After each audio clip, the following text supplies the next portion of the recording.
నారాయణగఢ్ మున్సిపాలిటీలో 15 వార్డుల కౌన్సిలర్ ఎన్నికలకు సంబంధించి నేటి నామినేషన్ ప్రక్రియలో మొత్తం 10 మంది అభ్యర్థులు నామినేషన్ దాఖలు చేసినట్లుగా మున్సిపల్ కమిషనర్ జగజీవన్ తెలియజేశారు. మొత్తంగా 15 వార్డుల పరిధిలో ఈ రోజు 10 నామినేషన్లు స్వీకరించబడ్డాయని ఆయన వివరించారు.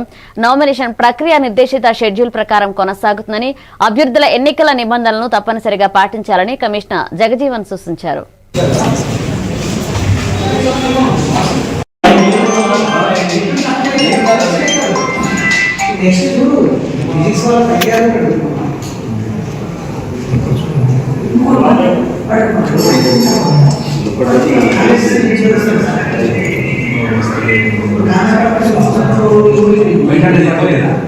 మున్సిపల్ సార్వత్రిక ఎన్నికల్లో భాగంగా నేడు నారాయణగఢ్ మున్సిపాలిటీలో మున్సిపల్ మీటింగ్ హాల్ యందు ఆర్ఓస్ మరియు ఏఆర్ఓస్ ద్వారా నామినేషన్ల స్వీకరణ జరిగింది.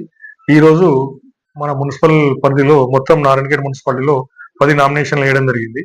10 నామినేషన్లో 1వ వార్డులో 4, 3వ వార్డులో 1, 8వ వార్డులో 1, 9వ వార్డులో 2, 11వ వార్డులో 1, 13 వార్డులో 1, మొత్తము మనకి 10 నామినేషన్లు ఈరోజు స్వీకరించడం జరిగింది.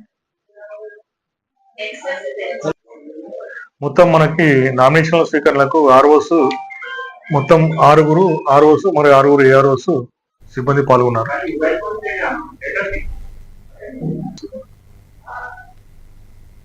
మహబూబాబాద్ మున్సిపాలిటీలో